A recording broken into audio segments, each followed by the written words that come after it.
eu quero compartilhar uma porção do Evangelho com a igreja. E o texto que nós vamos ler está em Mateus, no capítulo 16, a partir do versículo 13 até o versículo 18. Nesse texto, Jesus Cristo estava com seus discípulos na cidade de Cesareia de Filipe.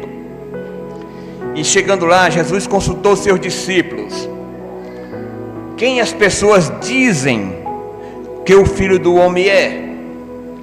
E os discípulos responderam: alguns dizem que é João Batista, outros dizem que é Elias, e há ainda quem diga Jeremias ou um dos profetas. Então Jesus Cristo interpelou: mas vós, quem dizeis que eu sou? E Simão Pedro respondeu: tu és o Cristo, o Filho do Deus vivo. Ao que Jesus lhe afirmou: abençoado és tu, Simão, filho de Jonas, pois isso não foi revelado a ti por carne ou sangue, mas pelo meu Pai que está nos céus. Da mesma maneira eu te digo que tu és Pedro, e sobre esta pedra edificarei a minha igreja, e as portas do inferno não prevalecerão contra ela. Que Deus se digne em abençoar a sua palavra em nossos corações. Amém. Eu quero me deter hoje com os irmãos nessa parte final aqui dessa conversa que Jesus Cristo teve com seus discípulos.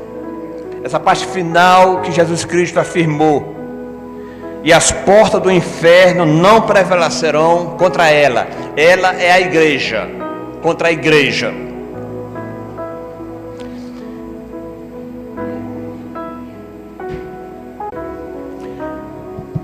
Nesse texto que nós acabamos de ler, tem um mal entendido entre algumas religiões, especialmente no catolicismo.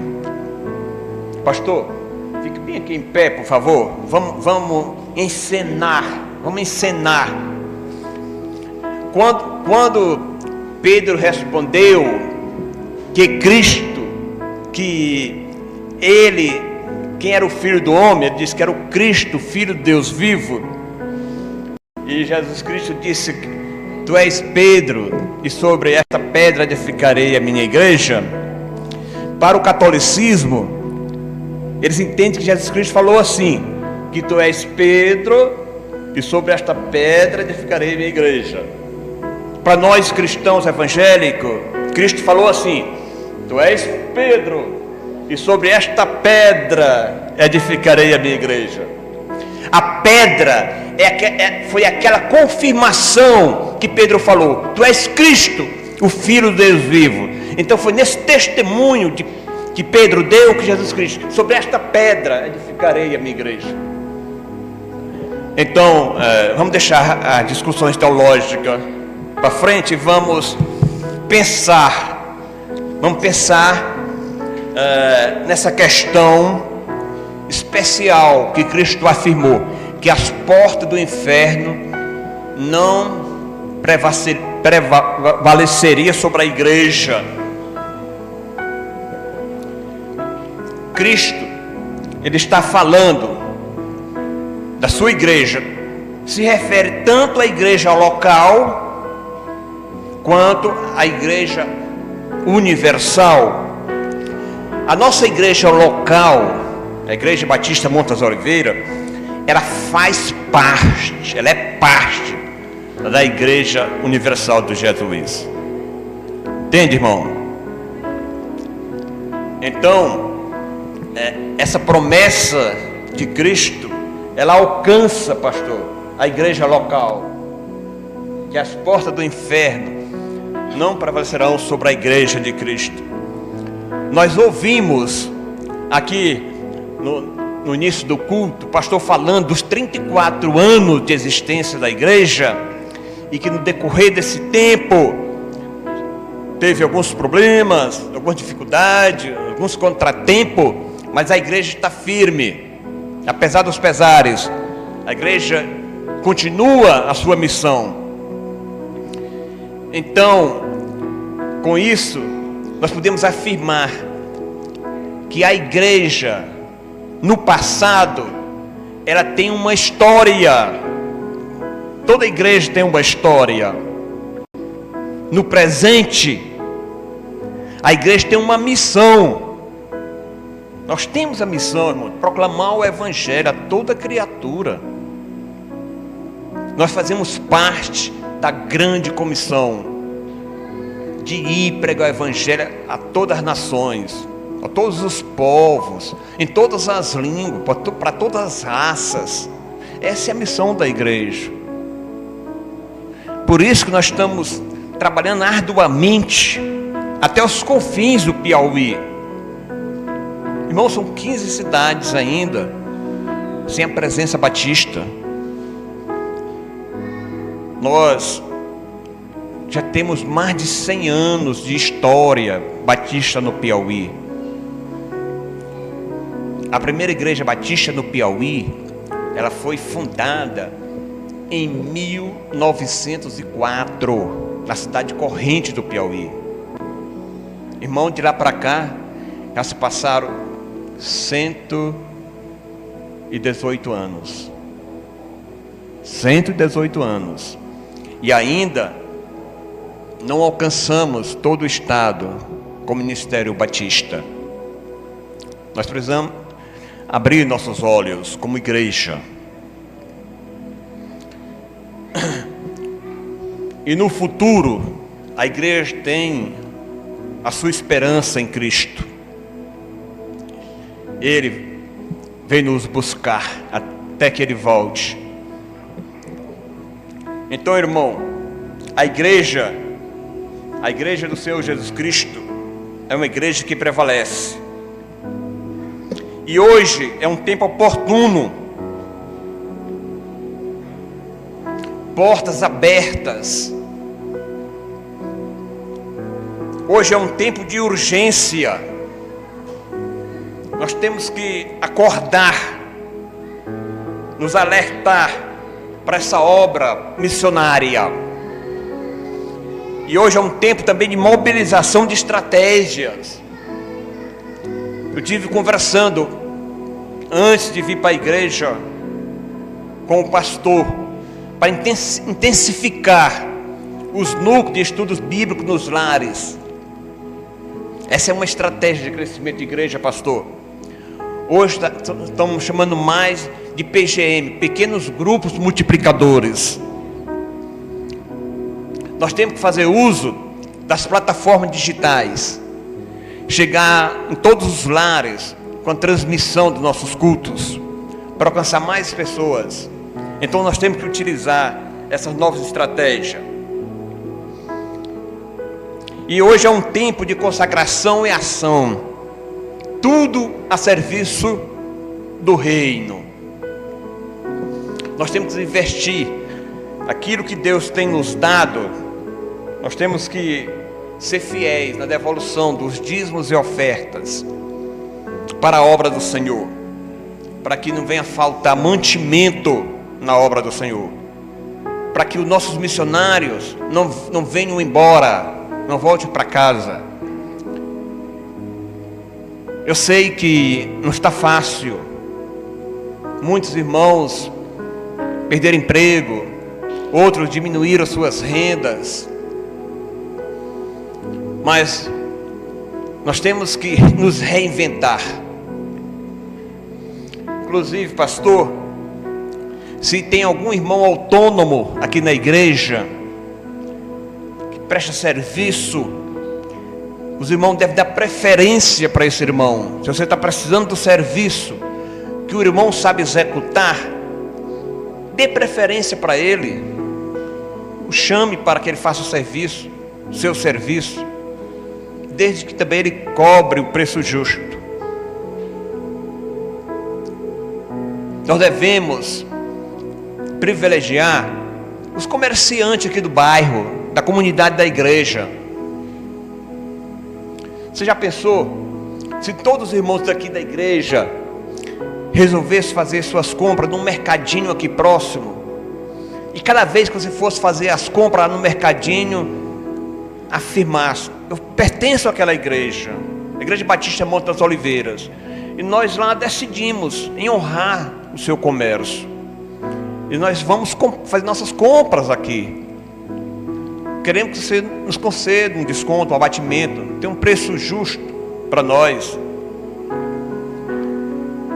Assim a igreja vai transformando a sua comunidade.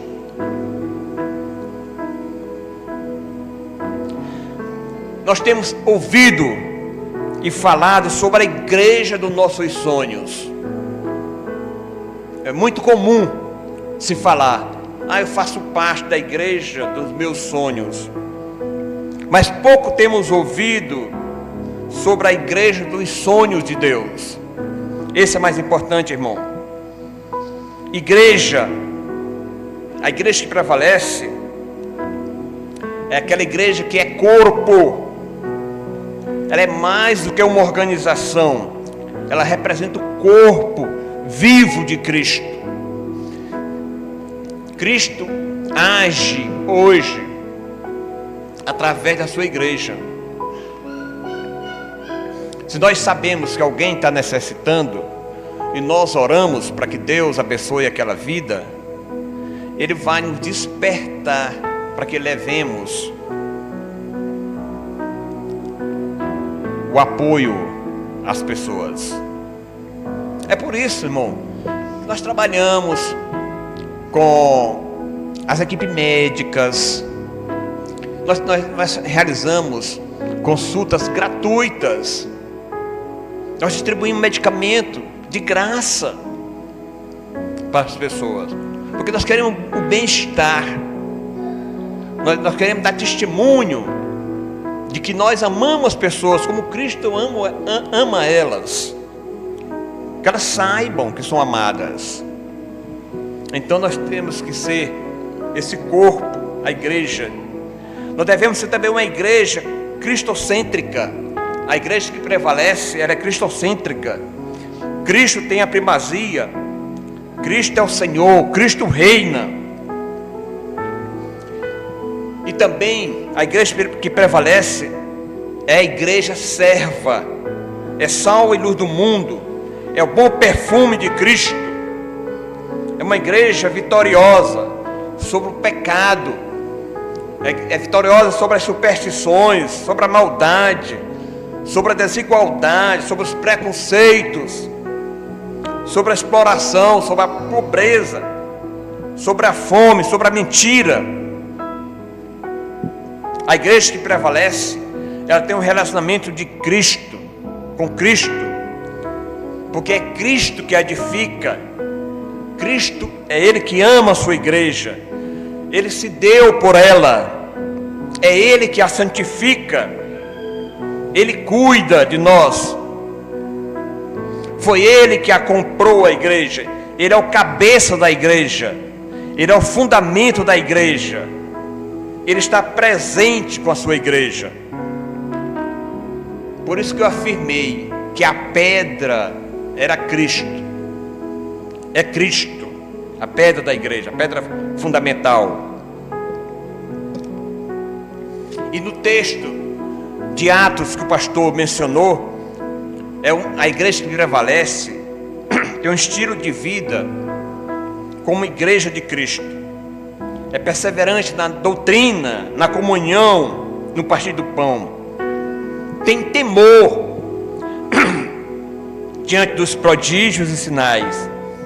Mantém a comunhão. Tinha tudo em comum. Estavam juntos, distribuíam e louvavam ao Senhor. E a igreja que prevalece experimenta o crescimento.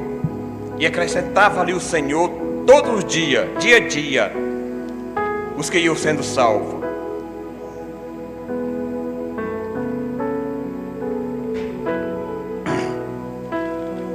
Então, irmão, diante dessas considerações sobre a igreja que prevalece, eu quero deixar mais alguns conselhos para os irmãos, para que os irmãos estejam firmados. Alguns hábitos saudáveis de uma igreja que prevalece. Coisas triviais que todos nós já sabemos, mas eu quero relembrar, porque na igreja tem pessoas novas, sempre está chegando crente novo para a igreja, então nunca é demais ouvir uma pregação assim repetida. Mas um hábito saudável para a igreja que prevalece é a leitura da Bíblia.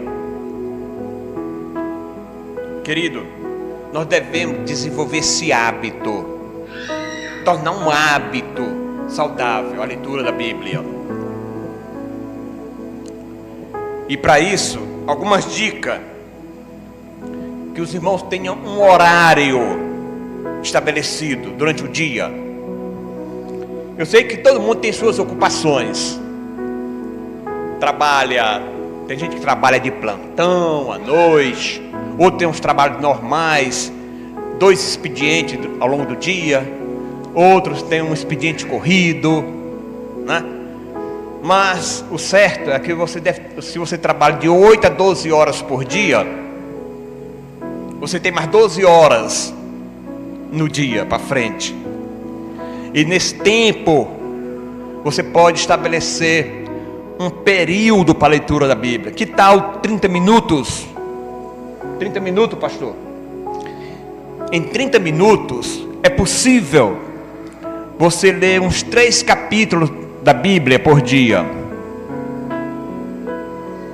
E se conseguirmos, pastor, ler 3 capítulos da Bíblia de segunda a sábado, e no domingo, que teremos mais tempo, lermos 5 capítulos, em um ano nós vamos conseguir ler a Bíblia toda.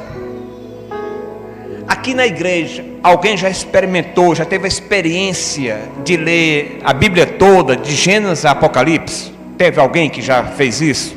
Olha aí, muitos irmãos já leram a Bíblia toda. Então, mas tem outros irmãos que ainda não leram.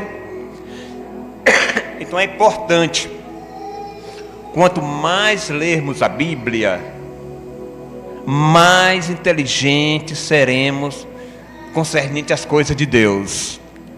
A Bíblia é a palavra de Deus. É aqui, lendo a Bíblia, que nós vamos aprender o que Deus pensa a nosso respeito. Quais são os propósitos de Deus para nós, para a nossa vida. Como é que nós vamos direcionar a nossa vida? Porque, além de ler a Bíblia, nós vamos aplicá-la à nossa vida. O importante é a aplicação, é viver aquilo que você está aprendendo na Bíblia, os ensinamentos da Bíblia. Então, o conselho de um hábito saudável da leitura da Bíblia é estabelecer um horário. E você tenha um plano da leitura da Bíblia. O plano, eu sugeri 3 capítulos por dia, de segunda a sábado, e 5 capítulos no domingo. Na sua devocional, se você tem o hábito de fazer uma devocional diariamente, inclua a leitura da Bíblia. E para complementar a leitura da Bíblia, você pode ler outros livros teológicos que ensinam sobre a Bíblia. E também conheça algumas histórias de pessoas, homens e mulheres de Deus, que tiveram profundo relacionamento com a Bíblia. Por exemplo, o pai do pastor Pinheiro era um homem que amava a Bíblia. Vale a pena conhecer um pouco da história da vida do pai do pastor Pinheiro. Ok? E tem outros pastores e outros missionários que servirão de exemplo. Então, o segundo hábito saudável para uma igreja que prevalece é perseverar em oração, irmão. Nada de estranho. Eu não estou reinventando a roda. É a gente continuar firme em oração. Olha, como a oração tem poder. Nós oramos aqui no início do culto para que Deus acabe com essa guerra que está acontecendo lá, Rússia e Ucrânia, Rússia invadindo Ucrânia. Queridos, Deus já fez alguns milagres lá na Ucrânia. Bombas não explodiram, tanques, faltou combustível, vidas foram salvas, várias vidas foram salvas por esses motivos. Quando nós orarmos, creiamos na nossa oração, irmão. Não é só orar da boca para fora, não, mas é crendo mesmo que Deus tem esse poder de intervir nessa guerra. E em todos os assuntos. A oração tem tanto poder que nós fazemos orações de intercessões por pessoas distantes, nossos parentes, filhos ou irmãos que moram em outras cidades. Nós oramos pelas vidas deles para que Deus as abençoe. Não é verdade? Então, a oração tem que ser incessante. Por isso que o apóstolo Paulo recomenda: orai sem cessar.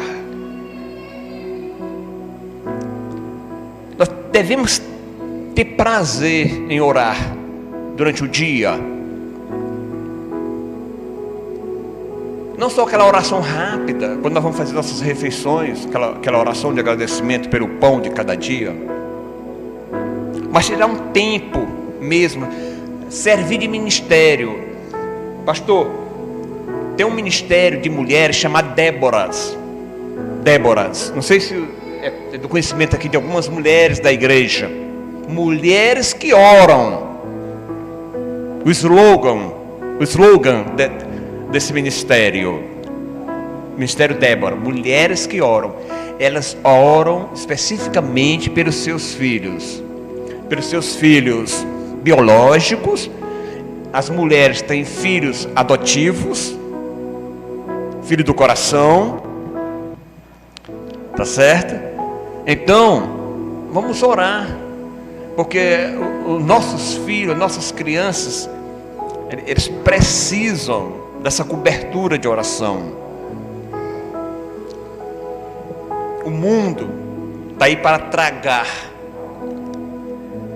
Então, estabeleça um horário de oração. Tenha uma lista de oração de pessoas que você ora constantemente por elas. E quando você for visitá-las, você pode até apresentar o seu cartão de oração. Meu amigo, eu quero que você saiba de uma coisa: eu estou orando ao Senhor pela sua vida. Você consta aqui na minha relação de oração. Você pode apresentar o cartão. E na visita, aí você aproveita e já pergunta: você tem algum motivo específico que eu possa orar por você agora? É assim, irmão. É assim que as pessoas vão se aproximar da nossa igreja. É quando a igreja ora pela comunidade. Outra sugestão: faça uma oração, faça um áudio de uma oração, faça uma oração em um áudio, encaminhe nas suas redes sociais para os seus amigos. Muitas pessoas, irmão, oram por mim, nesse Brasil todo. Diariamente, pastor, eu recebo orações em áudio. O irmão ora, grava a oração e me encaminha. Eu ouço a oração, e a vantagem é que eu ouço a oração mais de uma vez ao dia. Que bênção, irmão. Cada vez que eu abro aquele áudio, eu ouço a oração. Coisa nova. coisa nova, tecnologia a serviço do reino. Então, crie esse hábito de fazer uma oração. O pastor também pode fazer isso. Pastor, faça uma oração por uma ovelha, encaminhe para ela a oração. Então, esse é um hábito saudável. E o terceiro hábito saudável de uma igreja que prevalece é a comunhão, é o congregar-se. É isso que os irmãos estão fazendo nesta noite. Não deixar de se congregar. Eu sei que com a pandemia muitos se afastaram da igreja, afastaram das reuniões, dos cultos de orações, não estão frequentando o templo. Provavelmente estejam firmes na fé, estão em casa, precisa a assistência da visita da igreja. Mas aqueles que podem têm que continuar firmes, se congregando, tendo essa reunião pública, o culto público, priorizando o culto da igreja, o culto das células, a escola bíblica dominical, as reuniões de oração, culto de doutrina. Então esse é um hábito saudável de igreja que prevalece. Outro hábito, conselho que eu quero deixar para a igreja, é o do serviço, é o do trabalho.